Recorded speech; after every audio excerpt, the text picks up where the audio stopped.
காடு கொடுக்க வந்திருக்கோம் அண்ணாச்சி சில விவரங்களை சொல்லுவாங்க.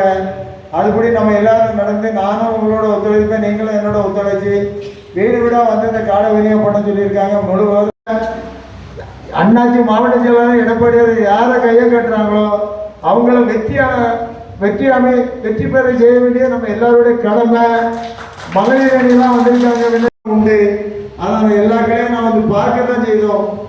இருந்தாலும் ஒரு சில தவறு இருந்தாலும் மன்னித்து வருங்காலத்தில் 2026 நம்ம வெற்றி பெற்றாகணும். அதுக்கு கூட அனைத்து இந்திய அண்ணா திராவிட முன்னேற்ற கழகத்தினுடைய வேஷ்டியை அணிவித்து அனைத்து இந்திய அண்ணா திராவிட முன்னேற்ற கழகத்தில் அவர்களை இணைத்துக் கொள்கிறார்கள்.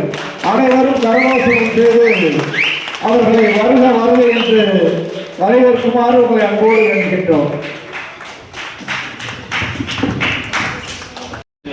நகரம் முழுவதும் சுற்றி இந்த வார்டில் இருக்கிறவங்க தூத்து வாரியா எல்லாரையும் நேரடியாக போய் பார்த்தா தான் இந்த காலத்தில் கட்சிக்கு வருவாங்களே தவிர ஆமாம் இவர் சொல்லி நான் வரணுமோ, நானே இருந்தால் கூட இவர் சொல்லி வரணுமோ, எனக்கு என்னத்தை பண்ணிட்டாரு அப்படிமா கட்சியில் உறுதியாக இருப்பாங்க.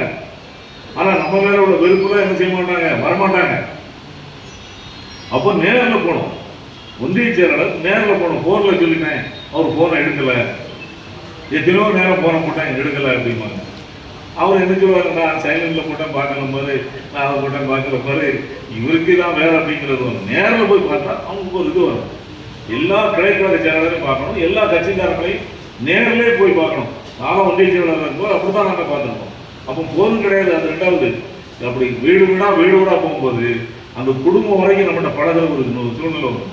நம்ம அப்படி எல்லா வீட்டுக்கும் நம்ம போகும்போது குடும்பம் வரைக்கும் நம்மகிட்ட பழகி ஒரு ஐக்கியமாக அந்த அண்ணாதிமுக ஒரு குடும்பங்கிற ஒரு சூழ்நிலைக்கு அங்கே வந்துடும்.